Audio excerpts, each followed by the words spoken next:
That's how boxers tell stories through punches. With my fists. With my fists. I win. Now you get a little first person. Now you get a little perspective. That's beautiful. I love it. Man. I'm omnipresent, baby. Ooh, but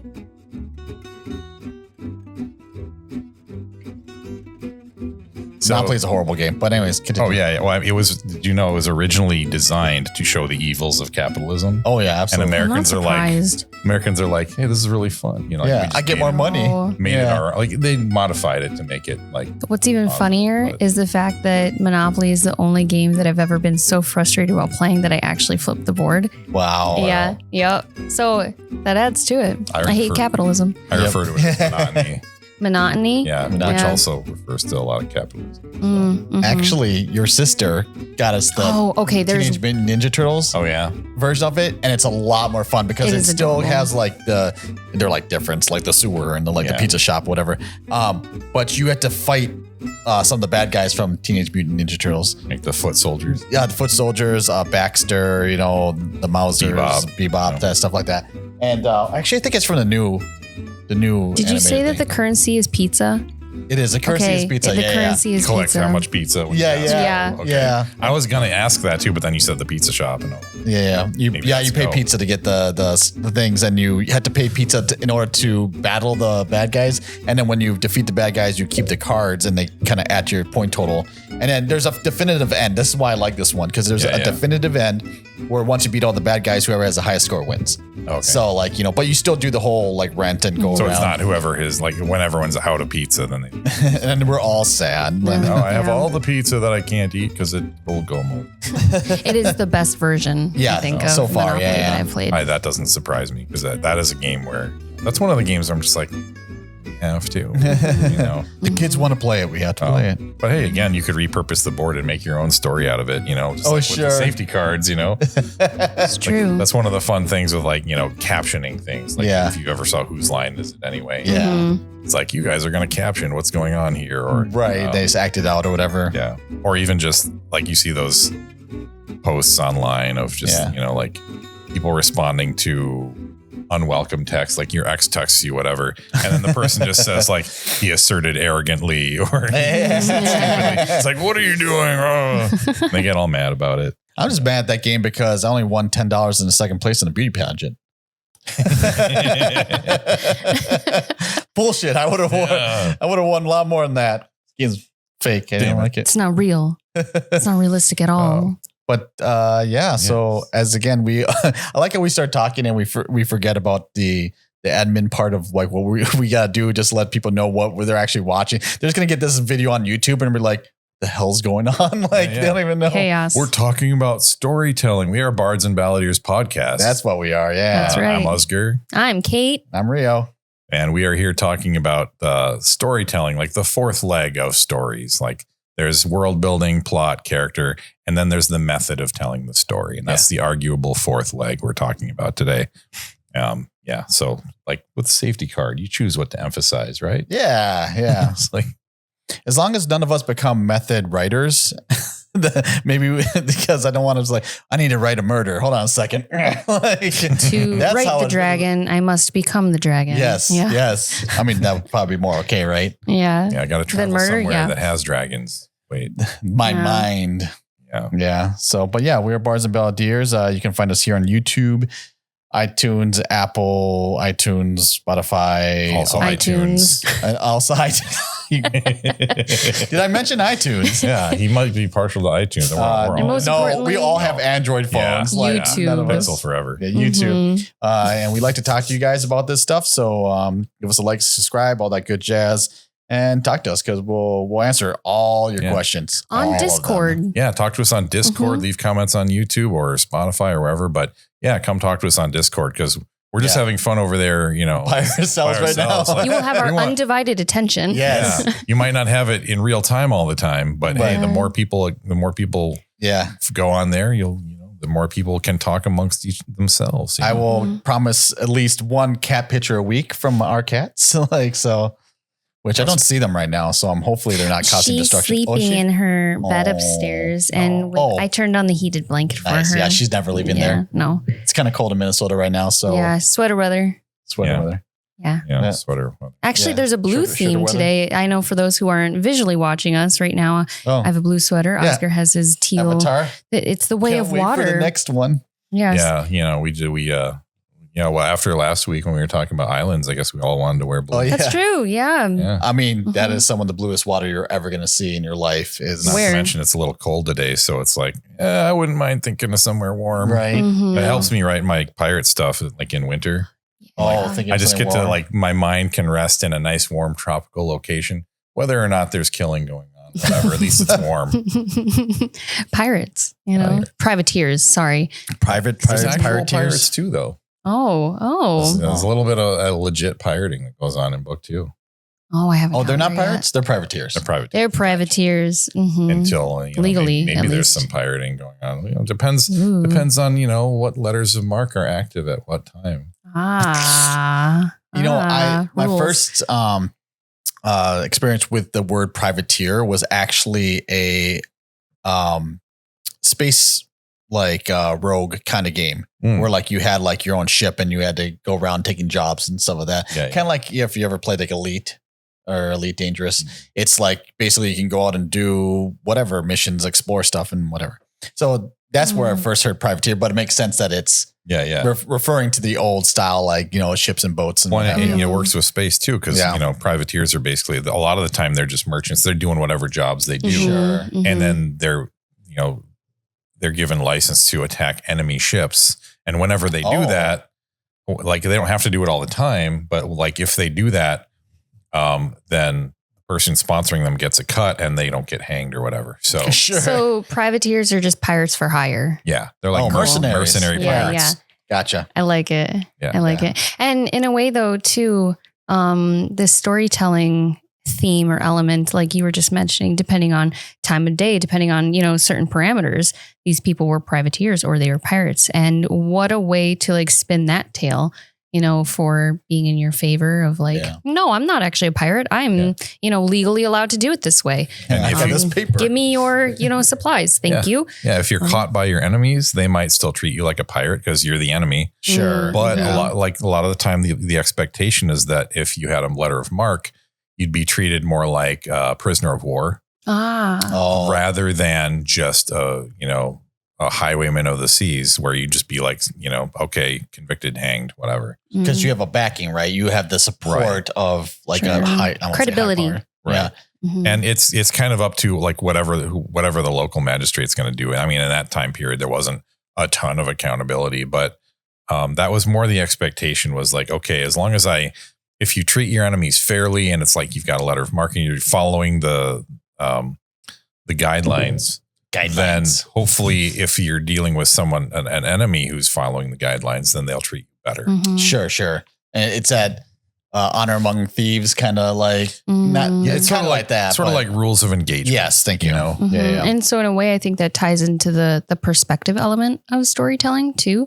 Right. That, everybody's a good guy. I mean, from one side, a good guy could be a bad guy and vice versa. Everyone's the hero in their own story kind of thing. Right. Mm-hmm. So that's not really true. Like some people are just like, I'm worthless.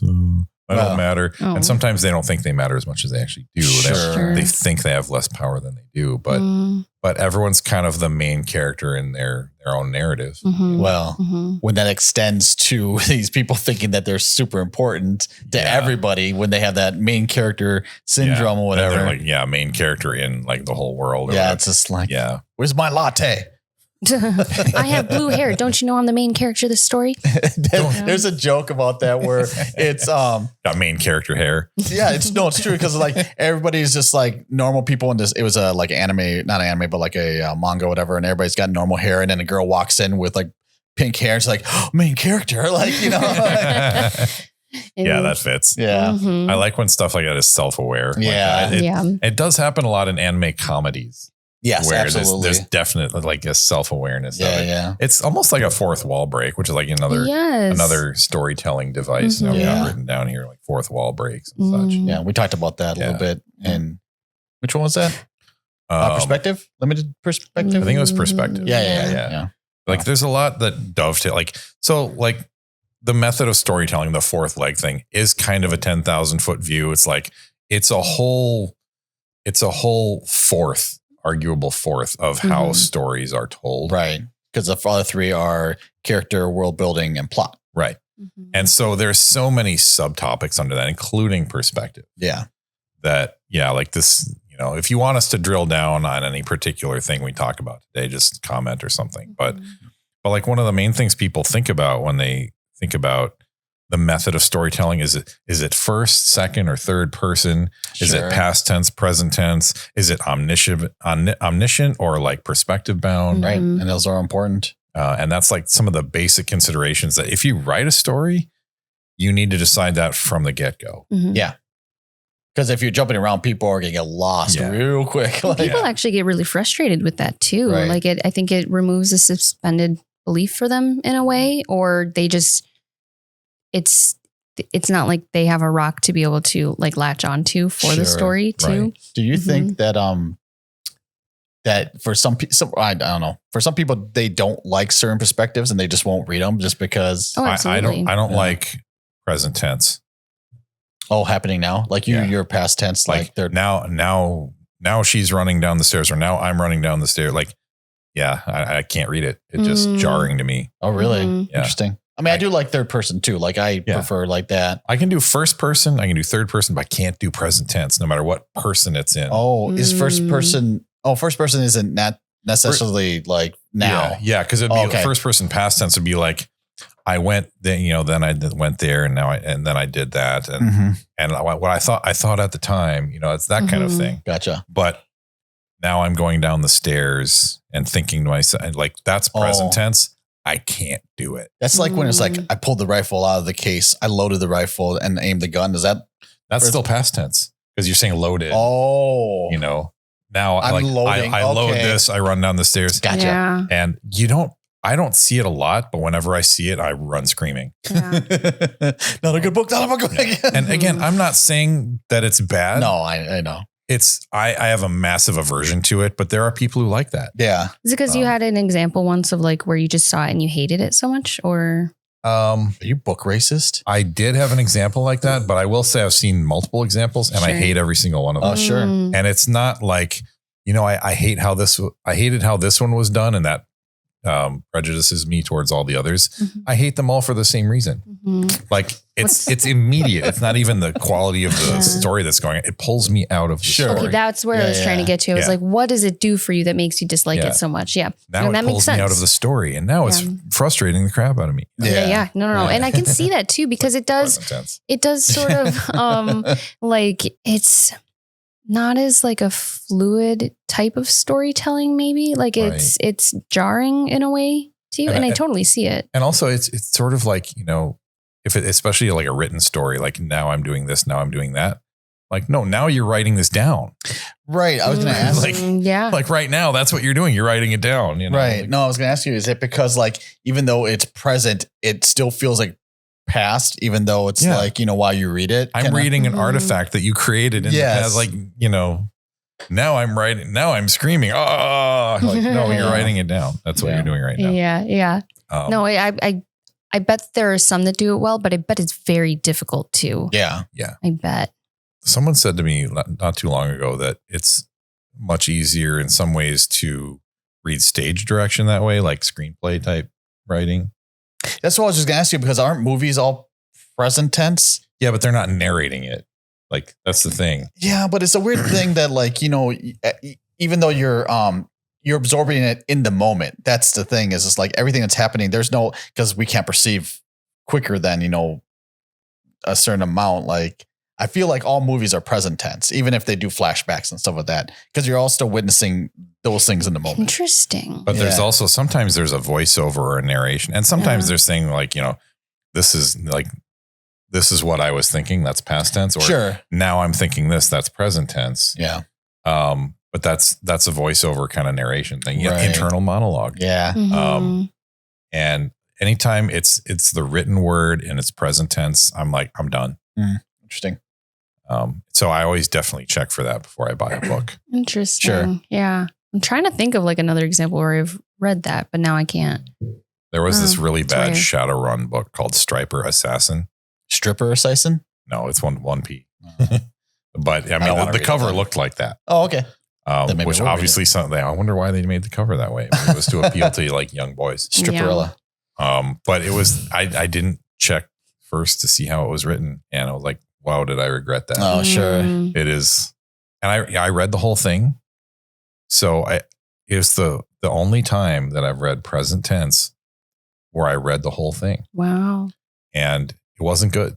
I feel like that would work. And if in the story they were watching something and narrating all of that was happening at the moment, or like you're following this person as everything happens. But again, like that's the purpose of a book though, is a journal or a record keeping thing. So it's all past tense because it already happened. Right. Yeah. The way I could see it is if the person narrating it is like playing a video game or something. Yeah. Or something like that. Or watch a movie thing. Or something. And then the character on the screen is like, so you're saying now I'm doing this, like, well, that's what the character on the screen is doing, whatever.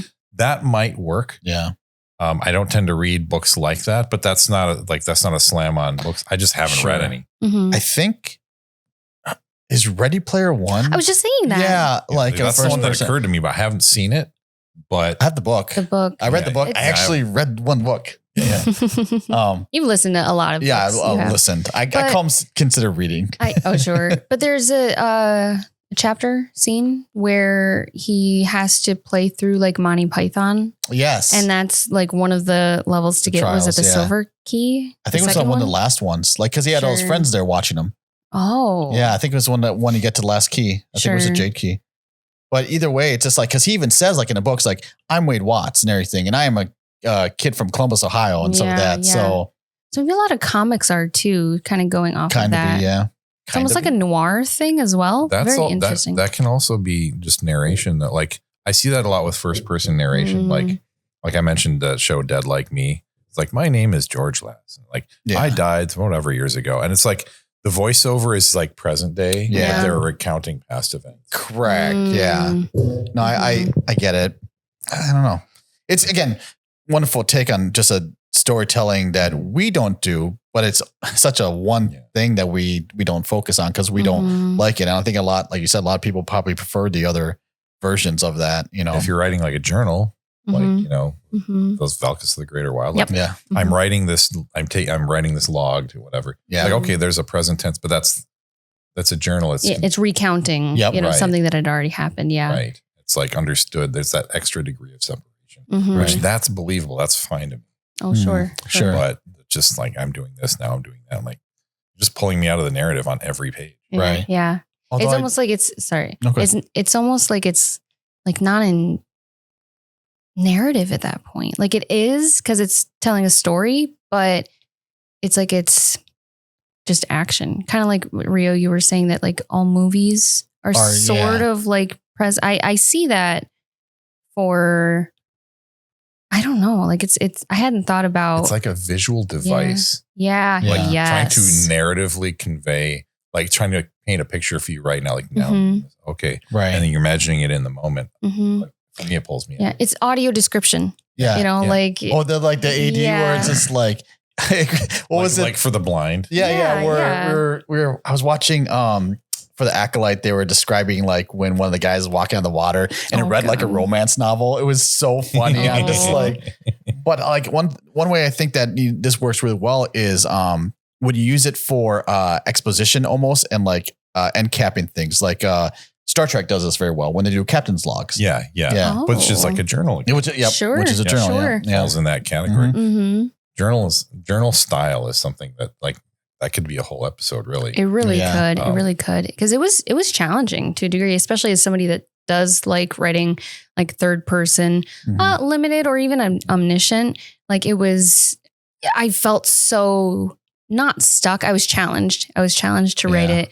But also there was, once I got into it, there was like a freedom with it too. Sure. Where, like you're writing down these person's thoughts and feelings and observation, very character driven, Yeah, right? you can just inhabit that character and then go. Yes, yes. And once I got into the flow of it, like it was fun. I fell in love with that character and the characters that she was, working with in the world that she was discovering of Navold, from Rio's stories of Never Told. Yeah. But it's not my favorite. I think I've said this before too. So yeah, we've touched, this is why during this episode, we've touched on so many of these things.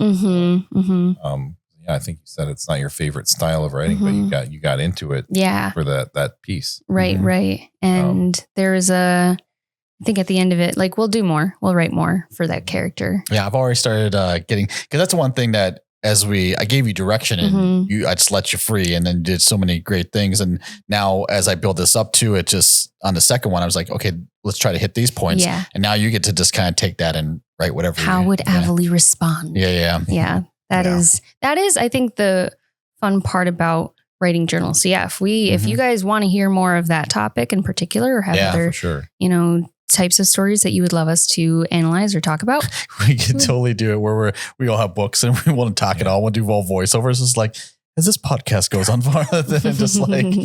Yeah, I mean, a lot of the Sherlock Holmes is pretty much written in that style. Yes. But it's written like a journal to people. Like because it's first person past tense, but it still will say, even to this day, I feel whatever and this about it, so it's a recounting. And sometimes like, in future, whatever, or I'm writing this now because the people involved have passed away and I can now tell the story, that sort of thing. It's kind of written that same style.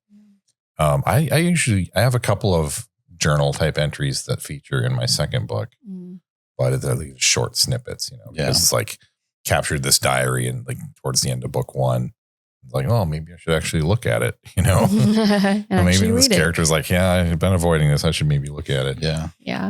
I do like when, where that works really well in video games is where you find little extra bits of information that maybe help you towards the story or the quest that you're on. But like, they're just artifacts, like whether it's a journal or something. Right. And it's, because they're nice to have them in there. Because if you have that too much with your dialogue or what story you're doing, if you put everything in there, it's just going to slow down and bog down the story. But when you have it as extra things where you can just stop, like the audio logs from Dead Space, or even playing Baldur's Gate the other weeks, the books, even Skyrim too. Yeah, Skyrim, the lusty Argonian maid.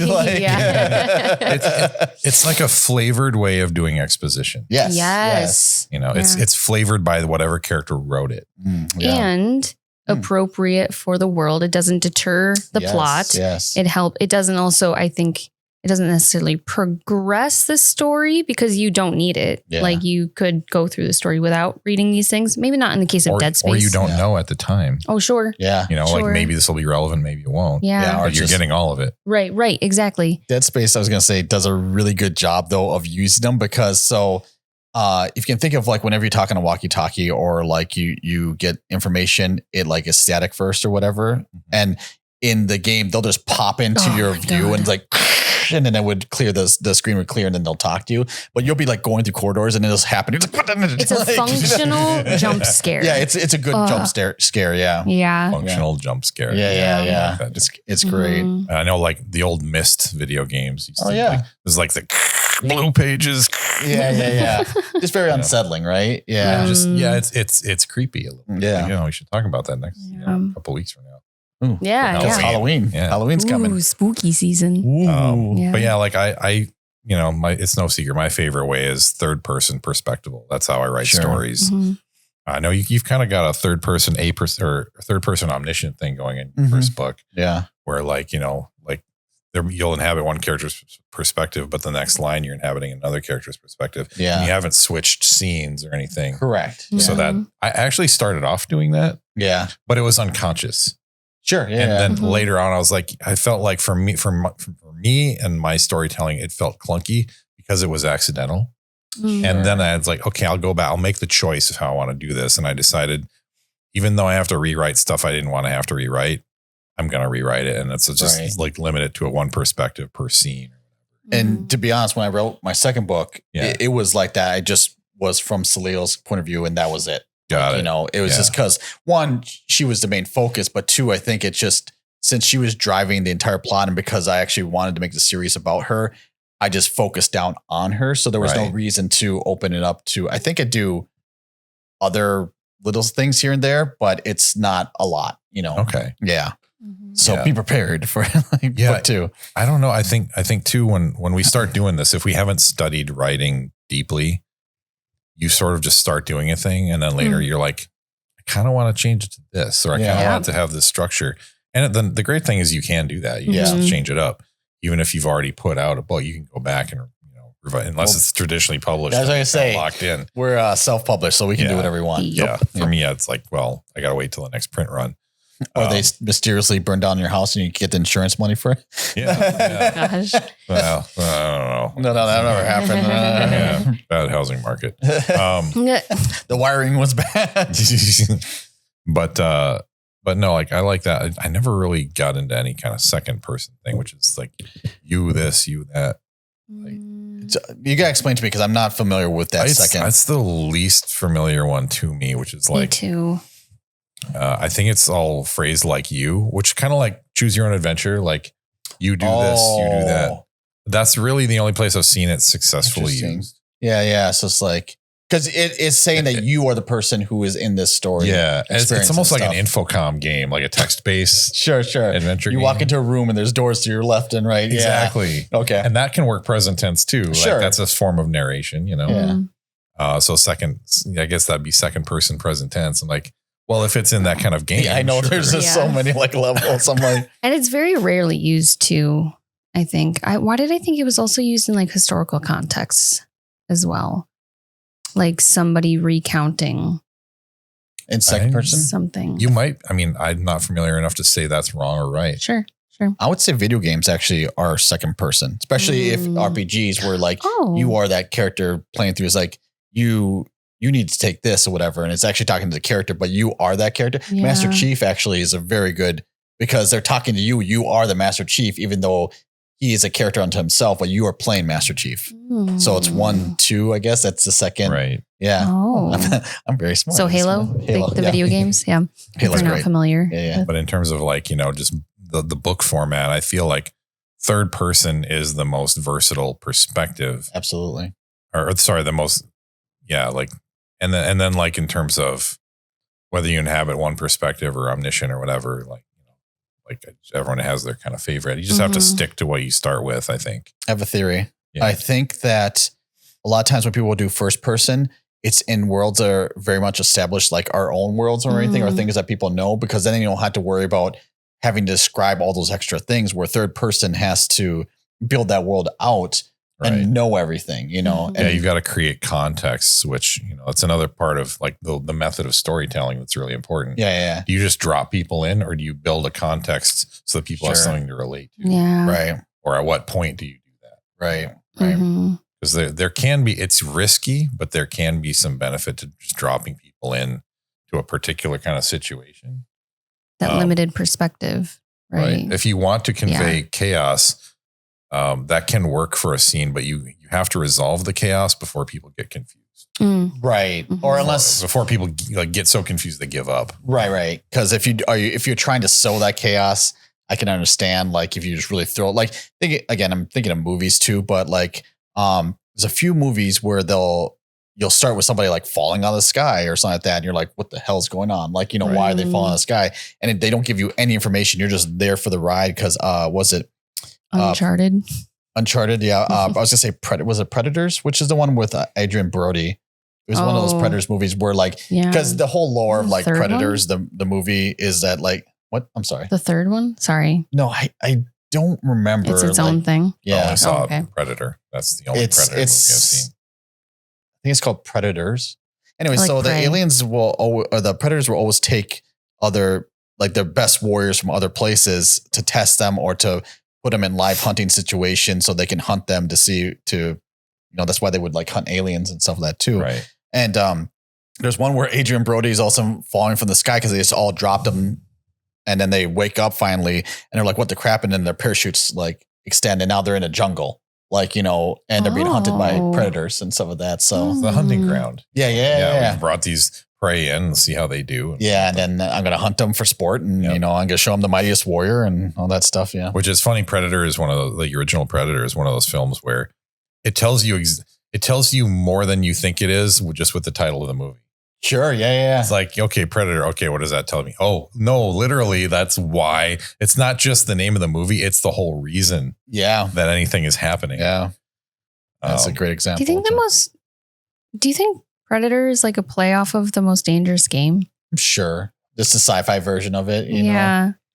And I actually think that's when I really feel like in the story he starts out like in the ocean, like swimming towards the island. For our viewers at home, what is the deadliest island? Oh, an island. Yeah. Oh, darn. Man. What's it called again? The Most Dangerous Game. Oh. Sorry. The most deadliest game. Why are you hiding from her? Most dangerous game. Sorry. Yeah, the most dangerous game. Yeah, and because I'm scary. Damn it. I know. That's where you're wrong.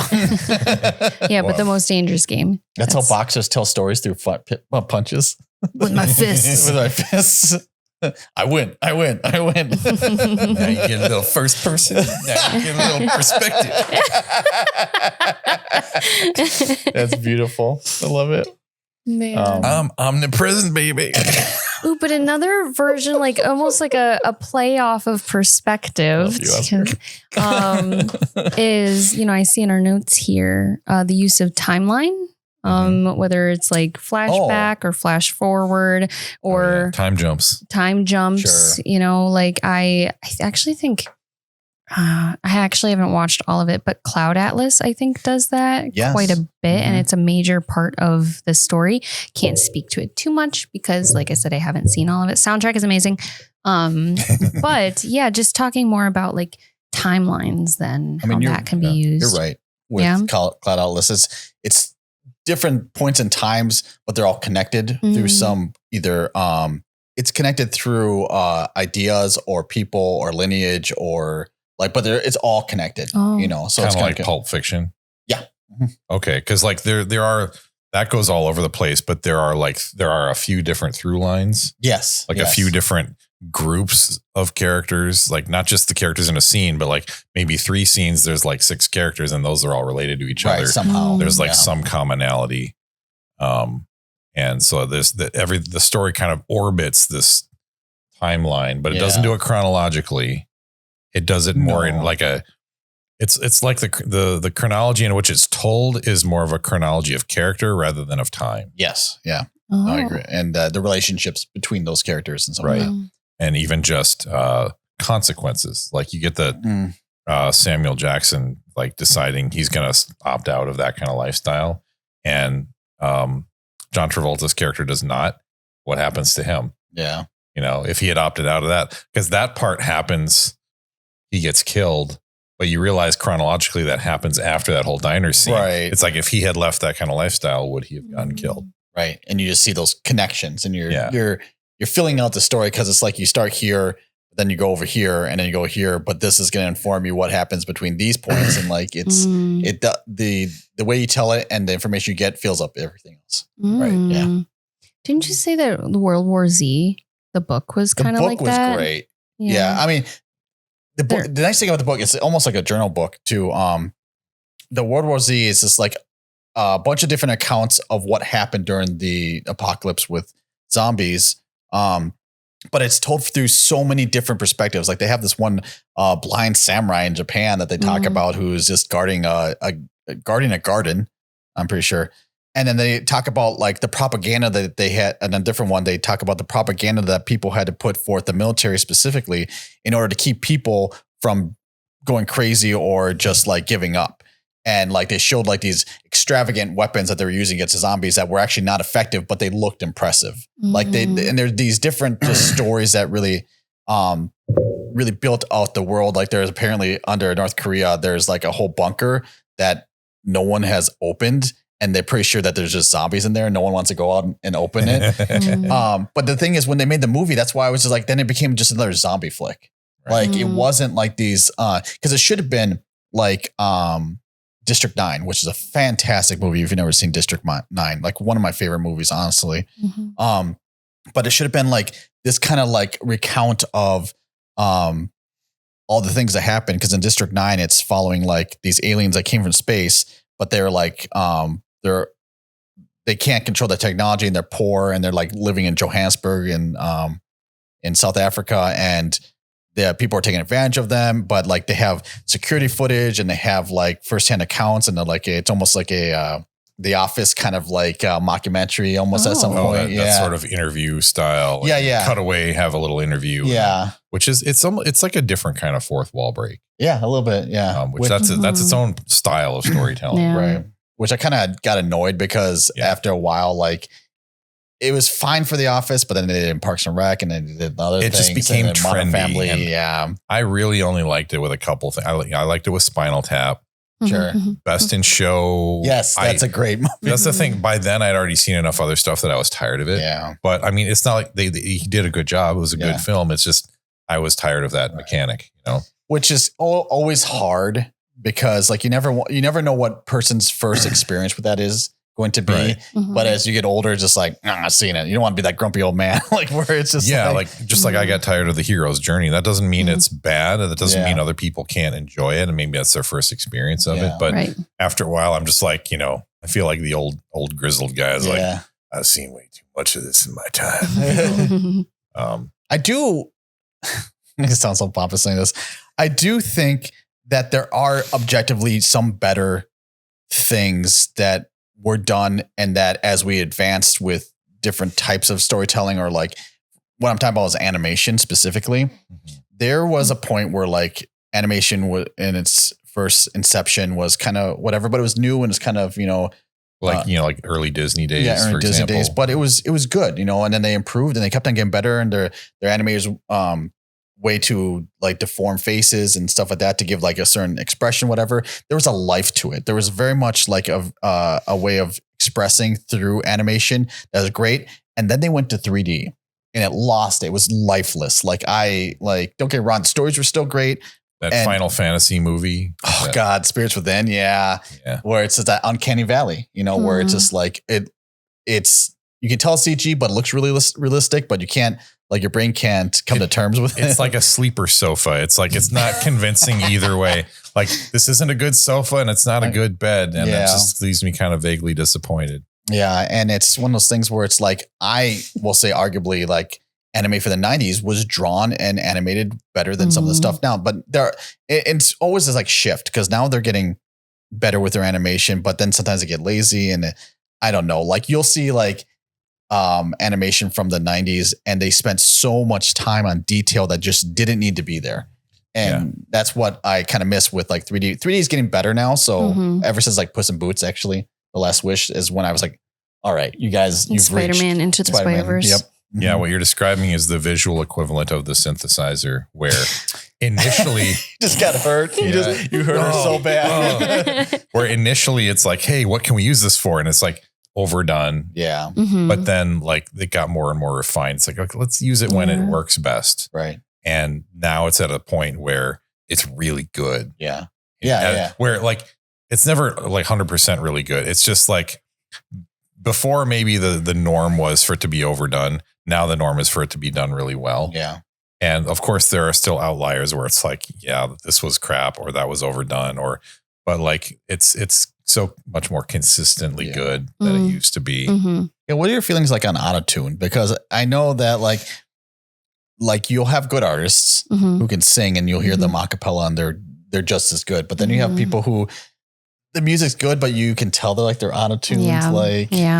And where it comes to autotune for me is that I just think it's almost like a stylistic, like aesthetic thing, that a personal preference, that some people just like the sound of good singers singing in autotune.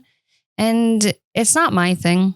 It doesn't make them any worse. I also don't think it makes them better either. Like I assume, Ariana Grande uses some form of like autotune, but she's an amazing singer regardless. And, without the autotune, but I think that when it comes to like that level of production value, it's almost like expected these days. Like that certain like frequency. I'm sure there's some videos on YouTube that probably analyze it. There's a perfection, right? That people are expecting. Yeah. Almost like an uncanny valley, but like musically. And for me, like I I hear it. Like I can hear it because it just has this sort of level of perfection that I just know isn't right. I like the natural acoustics of a voice, good and bad, because I know you are very much like a live type of person. You love those live, it's such a different, it's the raw, right? Mm-hmm. Now, just for those who don't know, what does uncanny valley mean? And why is it called uncanny valley? Because we've talked about this and I'm like, I don't resonate with that phrase. Sure. Because even once you explained it, I'm like, but why is it called that? So I'll let Rio take this one. We're talking about it behind the scenes. We've talked about it before, but you guys may not have heard that phrase. No. And that could be really confusing. It's so the uncanny valley is like there's like a chart and it's like a reverse bell curve and it kind of dips like this. And it's like when animation is I'll use animation for example, when it's in its infancy and everything. And as you can tell it's bad animation, but as it gets good, there's a point where it's like really at its prime, like almost realistic. And then you get to that bottom point and everything where it's just like, it's realistic and animation is great, but it's not believable. And then the animation gets better and it becomes believable again. And then it becomes a point where I don't know what would be on this other side, but the canny valley, the canny peaks, the canny plateau. Yeah. One good like visual example of this is actually, I love this movie. Oh. I love it very dearly. It's my favorite Christmas movie of all time, but Polar Express. Yep. The characters and how they look in that movie, like the eyes, the movement of the mouth, of everything, of like their, actual hands, limbs and whatnot. It's just not quite right.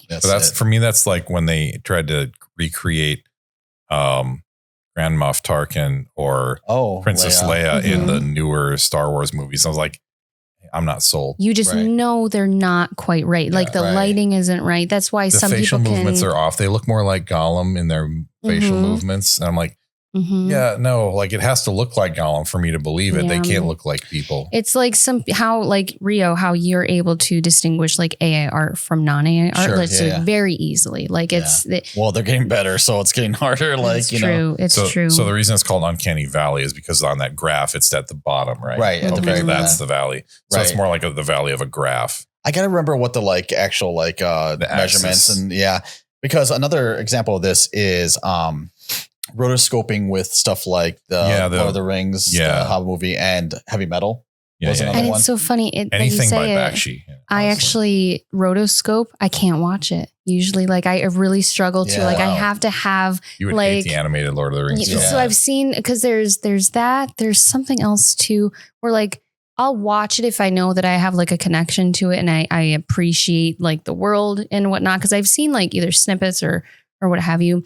But it just, because I just know it's just not quite right. I also think stylistically, people will like it for whatever reason they have. For me, it looks more realistic than a lot of the CGI stuff because the motions are mapped over much more faithfully. But it feels like, almost kind of like how, it's when you have little puppets and you move them just a tiny bit. Oh, stop motion. Stop motion. Yeah. It feels akin to stop motion to me. Right. And even sometimes with stop motion, I struggle too, which is totally me. It's not. It kind of dates stuff too. Oh, yeah. Sure. Kind of, you tell so what's crazy is that, when Tim Burton did Nightmare Before Christmas, when the technology evolves so that you can actually do more, because it used to be you had to have little sticky pads so the person would stick there, and then you would have to move them and do a little thing. And you could always tell with fur, especially in the old Rudolph and the Abominable Snowman, their hair is just moving everywhere in every scene and everything. But now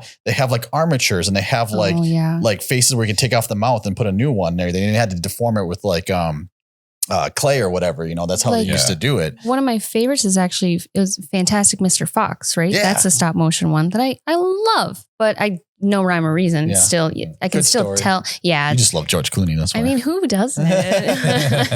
Isle of Dogs. Isle of Dogs. Yes. Yeah. What? Biden doesn't like George Clooney. Why does he like George Clooney? Oh, tequila. Politics. It's he's there's something wrong with Biden. Meryl Streep is also in it. But yes, I think that is exactly why I'm not the biggest fan of auto-tuned voices. Stylistically, it could be for everybody, but give me an acoustic guitar and a singer and just have them, Lady Gaga on her piano. Like that is what I love. Something that's making actual vibrations in physical space. That's right. That creates sound, et cetera, et cetera. As the universe intended.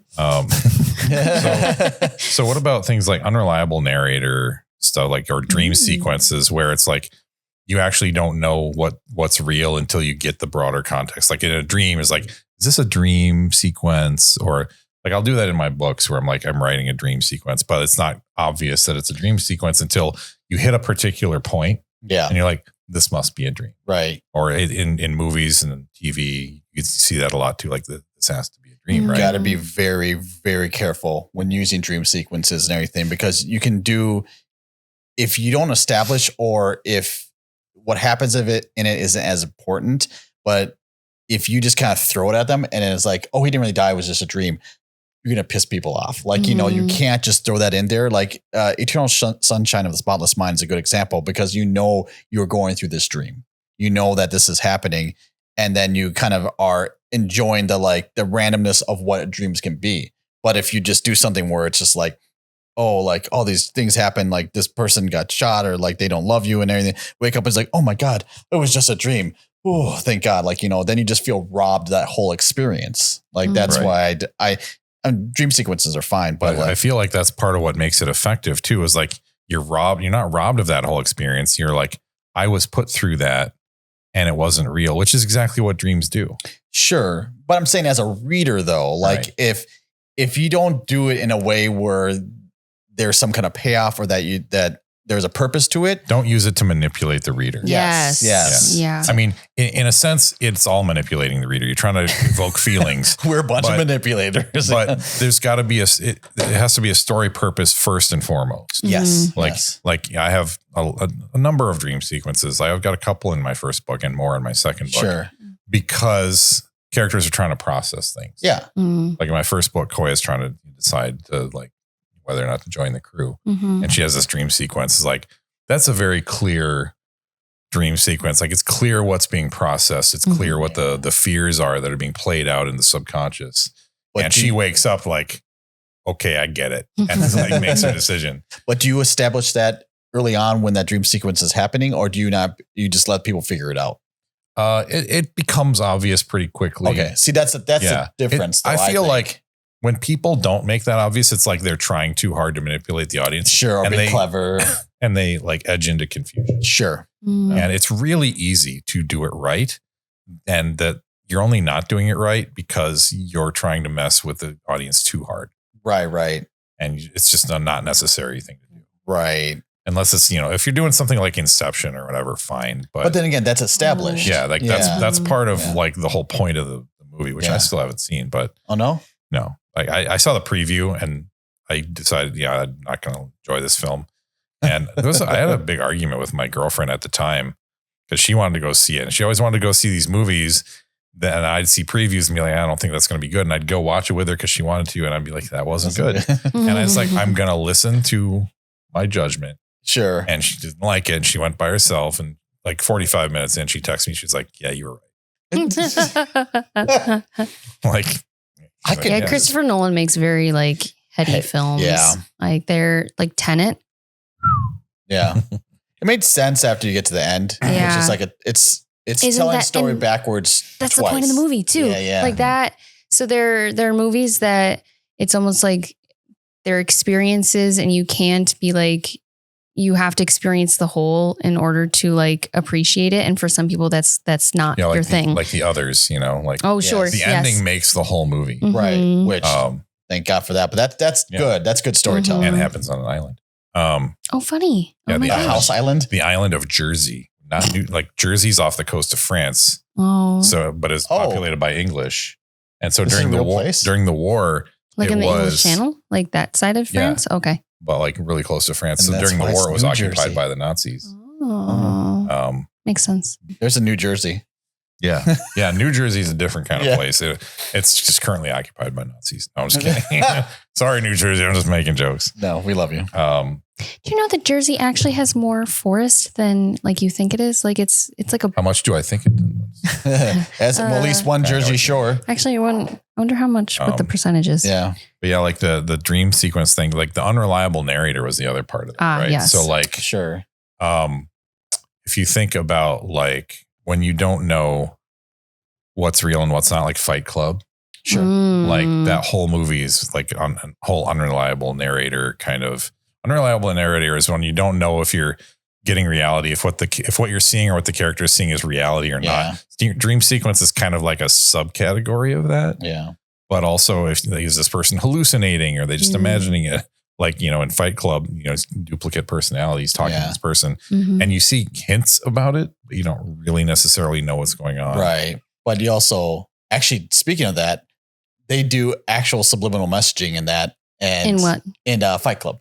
Oh. Yeah, where they'll flash a thing. Like, and I remember seeing that theater, like, because I was sitting there and I was just like, what was did that? you see that? Yeah. And it's like one frame of just something. Wow. Yeah. And that's a way of storytelling too, because they actually made it legal to do that in, it's either like in public television or something. Like you can do it in movies because you're willingly watching this or whatever, but like you can't do it in like advertisements and stuff like that because that is manipulation of illegal. Yeah, it's not part of an art form at that point. Yeah, it's yeah. just, you know, like trying to get people to buy stuff. But I was going to say real quick, sorry not to cut you off, but like it's interesting to actually as a storytelling when you actually watch something for the second time and it actually watching once and then watching a second time changes your perspective of it because you know what all the hints pick up on. And you see them like, you know, I like doing that in my stories. It gives them reread value, you know, like Mm-hmm. it's like, oh, I know I know what's going on there. Yeah. Yeah. That's a lot of fun, especially with like the potato the whole time.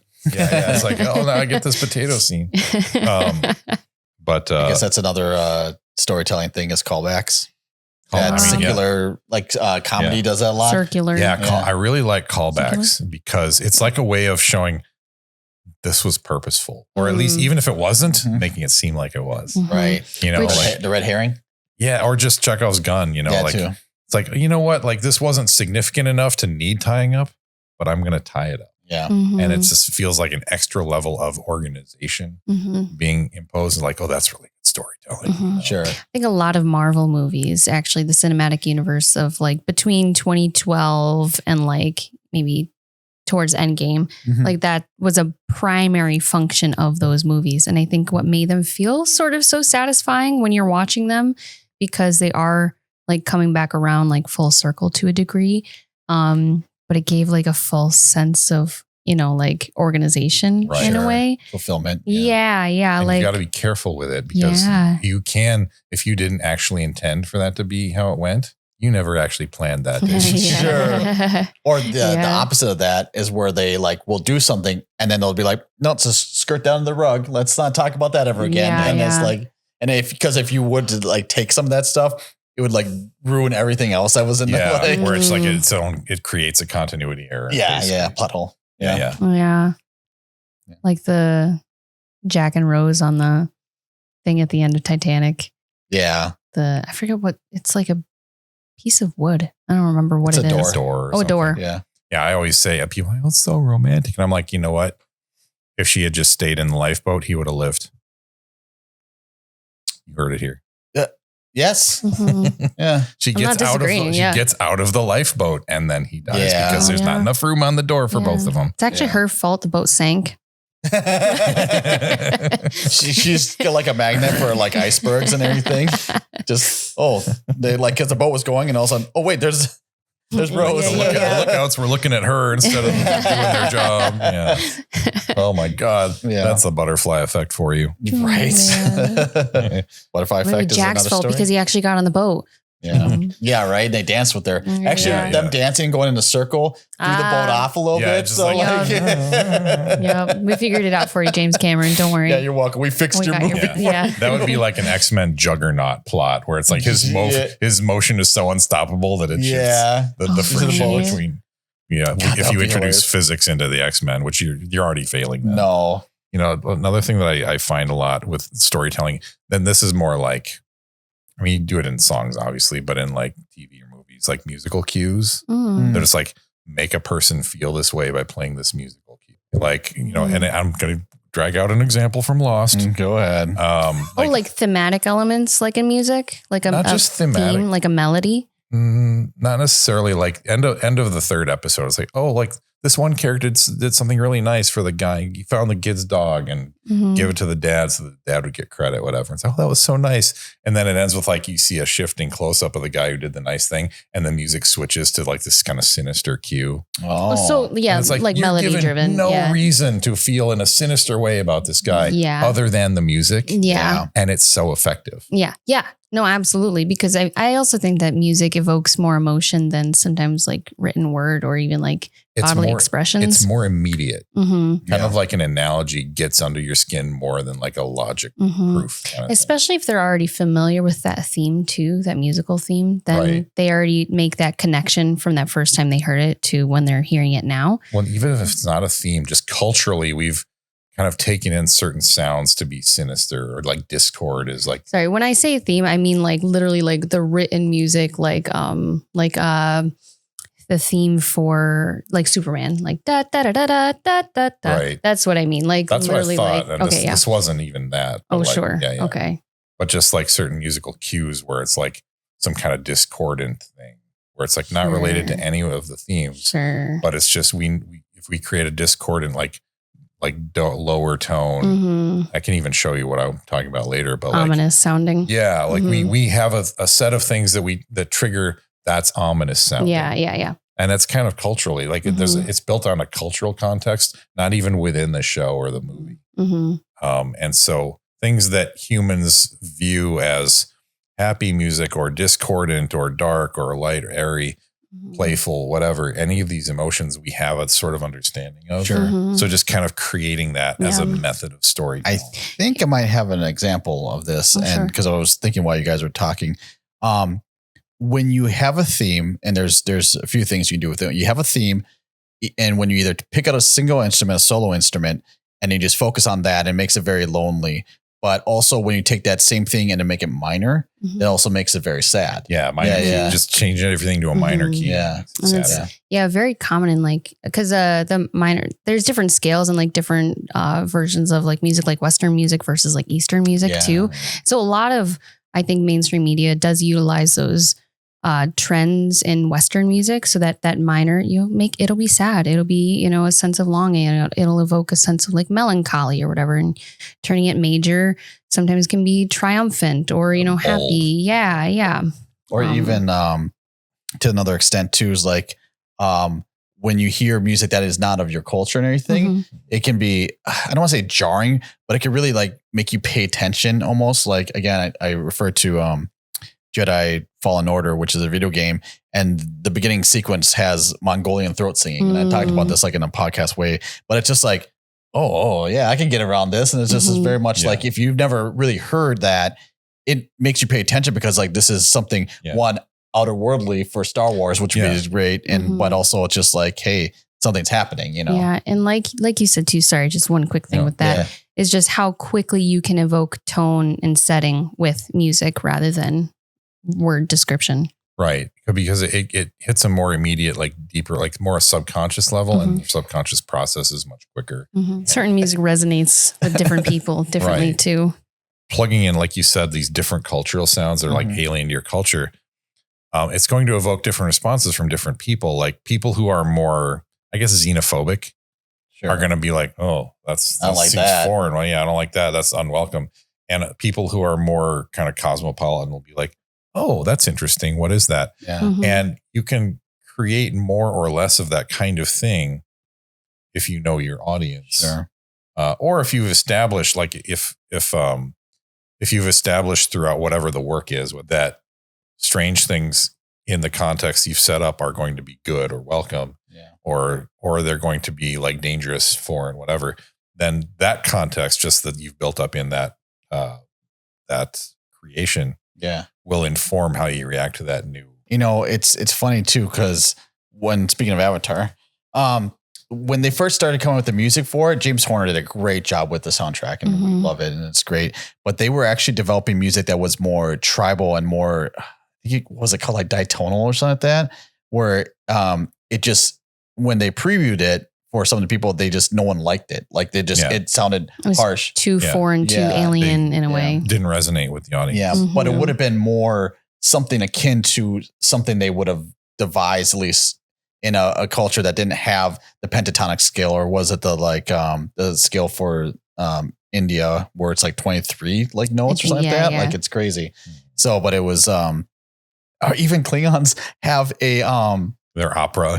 Well, yeah, but they have their scale is like our pentatonic scale, but it's like shifted like to be minor and stuff like that. And they always have like a droning to all their music or something like that. Like, okay. Like there's a real thing. Like this is like a legit, like I believe it. Kind of like Klingon music. Like if you were able to find a percussive sound for bagpipes, it's like bagpipes evil twin or something. Right. But it is cool because I guess in that respect, like all these extra stuff, like if you go to like the Klingon like world and not the world, but the Klingon lore and how they just built that out of one thing that came from a like sci-fi opera. And it's like this huge thing. Like it is like they have a written language, like that has, all the conjugation and all the things that make that a real language. And then they actually have their own music. Like, it doesn't become, it enhances the storytelling because it didn't become just this thing that they made for a sci-fi show. It became a whole real culture. Like if everything was gone and you picked up a book of like Klingon language and like you could read it, and then like that would be a real thing. It would become a language. Like and right now we know it's fake. But it's like an artifact of transmission. Sure. So if you decode the artifact, it can transmit a sense of culture and a sense of Or if let's say real aliens came and found that book, it's like, oh, they had a Klingon race of like mighty warriors. Like, where are these people? Yeah. It seems like they're not from around here. Yeah. Or even, sorry, real quick, Galaxy Quest is the same way, where they believe that the TV shows were real. Like anything is like, it was a ship this big. I just read a thing because Alan Rickman was crazy dedicated to his craft. Sure. And I just read a thing about how he prepared for that role. Oh, gosh. And the people that he studied the most were like theater kids or theater students or like minor theater actors who were like, just fed up with their jobs, fed up with doing the same thing day after day. And so he would just study them, their minor eye rolls and their like size, but like specifically actors who are fed up with what they're doing. Yeah. So that he could play an actor who's fed up with what he's doing. Amazing. Rest in peace, Alan. Yeah. No, it was great. Yeah. But I guess fantastic. A lot of this stuff revolves around like, what's the story you want to tell? Sure. And like, even if you're like, oh, I like character, I like plot, I like world building. I want to highlight this or that. That's going to determine what tools you use to tell the story and how much you draw people into the chaos or how much you build the context of the world first or whatnot. Yeah. And then on the flip side, to add to that, what's a story you want to tell? And what's the emotion you want to evoke too? That absolutely. will help narrow down like what medium maybe you might use versus and like also music versus like written word or. And part of where those two things meet, what emotions do you want to evoke and what story do you want to tell? You get like, where do you want your reveals, your twists, your surprises? Because those all evoke emotions and they're all part of like, not just what's the story you want to tell, but how you want it to be revealed. Sure. But I think it's always important to keep in mind, like, what's the story you want to tell? Like you said, with the jumping around, like Tarantino-esque kind of style. Sure. Sometimes the story you want to tell is a series of character vignettes that make a point, and it's not a plot in the classical sense. Yeah. If that's what you want to tell, play around with some of these tools. If you want to tell a classic like quest sort of thing with a chronological plot, use those tools. If you want to just, like build a world for the most part and then have the rest of the stuff highlight that, use those tools. Yeah. And I think one real quick thing too is anthologies do this a lot when there's a main thematic theme to it. Like if you ever watch Love, Death and the Robots or Secret Level that just came out on Amazon, which is great. Like they're just sci-fi shorts or things that are just kind of, there's not anything really connecting them. They're just, short things with a flair and they're just trying to tell stories and animation and everything. And it's really cool. And, but yeah, if you want to just tell a short story real quick, that's a way to do it through anthologies where everybody kind of comes together to benefit this thing. So part of the story you want to tell is the scope and scale of the story. Yeah, very nice. Use the tools that make that work best for that. Just like us in our podcast. Yeah. This is how we want to talk to people. We can't actually talk face to face because we're scared of people. No. But we also want to talk to you on Discord. Yeah. That's We're right. trying to build that up. So come join us there. Yeah. Like and subscribe our channel too. We're trying to get 200 subscribers, like Oscar's been saying. And really trying to make this a thing because we love doing it. And we'll be here every week chatting with you guys. Talk to us on the comment section here or Spotify. Discord, like you said. Kate will show you some pictures of cats. That's right. I might post some memes. We're happy to discuss any of this stuff or beyond. We're a bunch of gamers and musicians and storytellers, and we'll go in more depth for sure. Like you talk to us on Discord or in the comments, we'll keep talking. So, and again, this is a big topic. It's like one of the pillars of storytelling. I think it's a good fourth pillar. I think it fits. And so like, if you want us to drill down on any particular part of it that you've heard us mention or one you haven't heard us mention, definitely mention that to us. And, you might see an episode about it a couple months later. Also wanted to say too, we have a store on Bards and Balladeers podcast.com where you can buy these mugs and the koozie holders. I don't know if you saw those. And we'll be adding stuff too. Yes, thank you for the product placement, Drink. But yeah, we'll be adding more if you want to see some stuff, if you want a hat, anything like that. We got access to a lot of things. So we always appreciate you guys being with us and here at Bards and Balladeers Central. And we'll catch you next week with another topic. Right. So, this is Kate. I'm Oscar. Rio. See you next time. Bye.